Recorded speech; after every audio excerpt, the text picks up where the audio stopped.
Paige Vanzant has announced her return to MMA, signing with the newly launched GFL Fight promotion. After competing in BKFC and Power Slap recently, she is eager to make her comeback. Though she lost 4 of her last 6 UFC bouts, Paige is excited about this new chapter in her career. Paige said, "They are picking up anybody and everybody who has a name in this sport that's a free agent. They offered me a contract, and I said yes. I think this is the perfect opportunity because I didn't necessarily leave MMA. I definitely didn't leave MMA because I wasn't passionate about it. But when I became a free agent outside of the UFC, the biggest offer that came in was from BKFC. They were the ones, they presented the best offer to me, and it was exciting and it was new and it really sparked my interest. Not that I didn't want to fight in Bellator or I had a few others who offered me a deal, but for me, that's just not where my story, where I wanted to take it. And I was like, no, I want to try this bare knuckle boxing thing, and I absolutely loved it. Now there's a new MMA promotion organization that actually made me really excited to fight for that." Merab Dvalishvili shared that after his second professional MMA loss in 2014, he considered retiring from the sport. He lost to Ricky Bandejas by unanimous decision and struggled with the thought that if he couldn't succeed in smaller promotions, he wouldn't stand a chance in the UFC. If FC, oh, you want to fight in 2 weeks? I said, okay, yes, sure. Of course, and then I lost this fight too, and then I'm like, fuck this MMA. So hold on. So two questions. Yes. So did you retire in that moment? Because I remember Aljo, when we had him on, he said that you retired at one point. Yes, that was the moment. That was. What year was that? That was the moment. End of 2014. And you just like, I'm done with MMA? Yeah, exactly. I'm like, I'm done MMA. And in Ringo Combat, I was booked for my next fight, but I had headaches and I wasn't happy, not motivated, and I tell them maybe first time ever cancel fight, and I said no, I want some time off, and I was thinking to, I'm gonna live normal, like normal people lives. I'm like, okay, I have a job.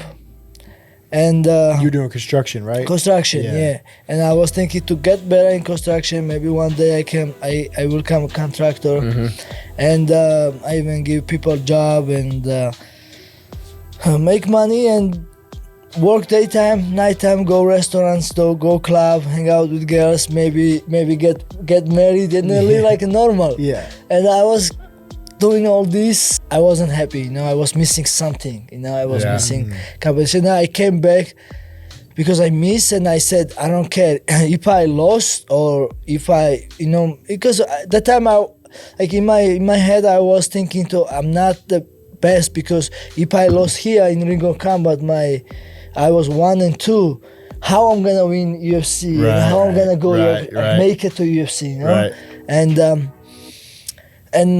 So, but I said, I missed this, I don't care win or lose, I'm gonna just keep fighting. Even in that time, they wasn't paying me, in Ring of Combat, they wasn't paying nothing. Yeah.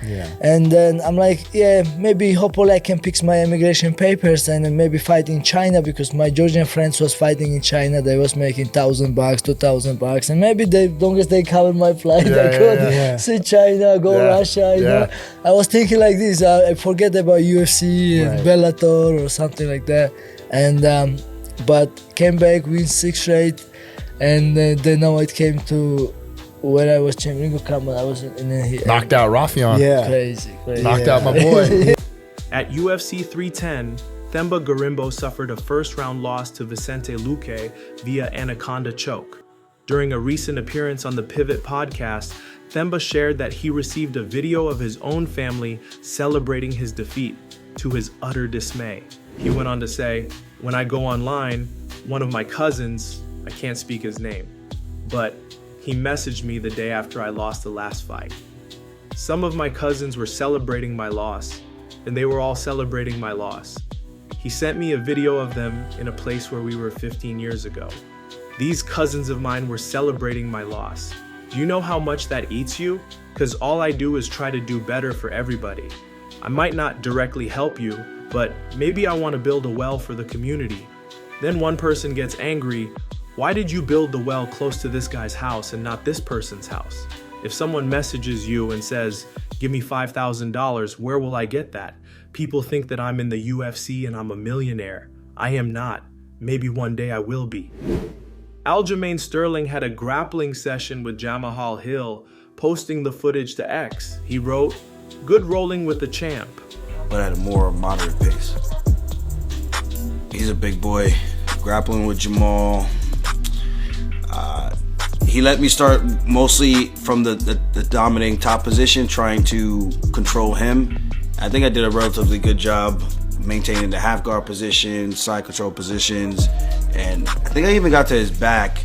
But I'm also so much smaller, so I kind of like slip into like these weird places when these bigger people try to explode and get out of these positions. And even then, he was trying not to use his size and his strength as much, which was good for him. From a technical standpoint, for him to work on some of the things that he's going to need to tighten up, because if he can hit those type of things without using his strength and trying to be just a bigger person, I think that's going to go a lot further for him than just muscling out of everything. Tony Ferguson has teased that he'll have fight news to announce soon. Currently on an 8-fight losing streak, his latest defeat came in August, when he was submitted by Michael Chiesa via rear naked choke in the first round. Tony posted this to his Instagram. In the caption, he wrote, completely destroyed myself to reinvent it. As an artist, I aim to show something you've never seen before. Happy New Year, crew. 2025 in my sights, champ. Stay tuned and watch the magic unfold. New missions acknowledged, fight news coming soon. Daniel Cormier opened up about the one fight where he truly felt in a flow state. He recalled his 2014 bout against Dan Henderson, where nearly everything he attempted worked perfectly. Cormier said it was the only time in his career he experienced that level of ease. He went on to defeat Henderson by rear naked choke in the third round. Flow state one time. I swear to God, it happened. Yeah. It happened, and I didn't recognize it was happening. And then I realized, like, afterwards, I was like, oh my God, now I know that feeling. Bro, when I was fighting Dan Henderson, I was doing things. Bro, I swear to God, I was doing things that I didn't even, it was like going boom, boom. Yo, I wasn't even trying. Like, bro, me and Dan Henderson were fighting. We punch into the clinch. I hit him with a step around throw, a Polish lateral drop. It was crazy, right? Who does I remember that. Bro, I hit a Polish lateral drop. Then we're punching each other. I get on a high crotch, and then I was in a flow state. Dude, it was just like, and I grabbed him by the back of the head and foot swept him, dude. It was like everything was working. Yeah. Every transition, every move that I did, every punch I threw landed. That was the only time I think that it was a complete flow inside the octagon. Even a wrestling match, right? When you're wrestling, and you're like, dude, I think that was the only time inside my entire UFC career that I was just in such a flow where it felt like there was nothing he was going to be able to do. Yeah. Like there was no threat, bro. And I mean, have you ever got that? Like, have you ever felt I feel like I mean, in wrestling, I got there semi-frequently.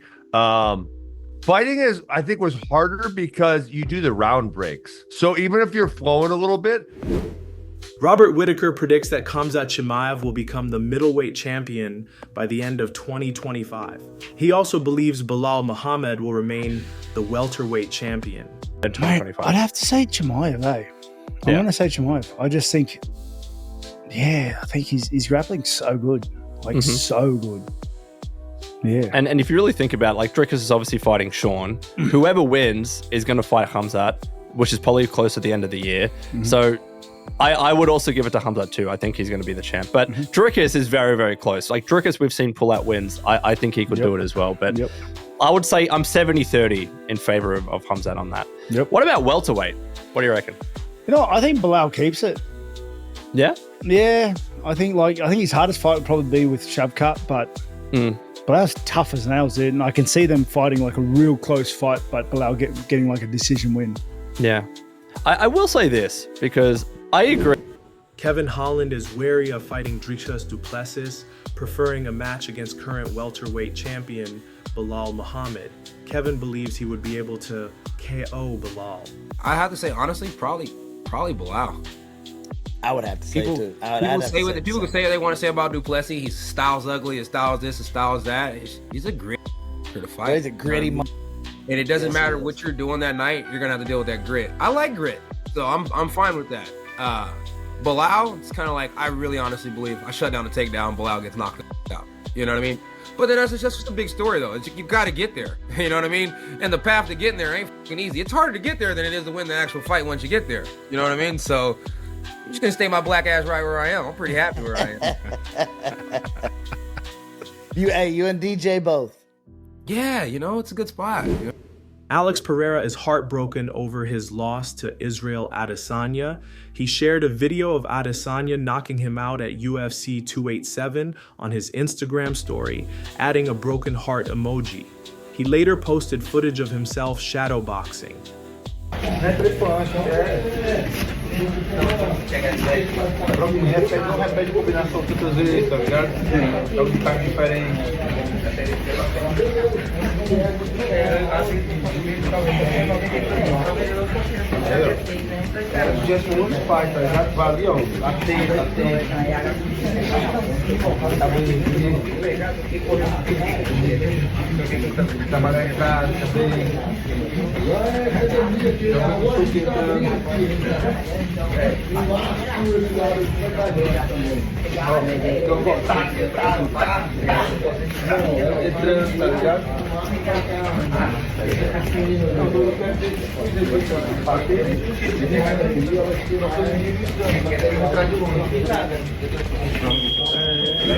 And that's going to wrap it up for the news. Thanks for watching.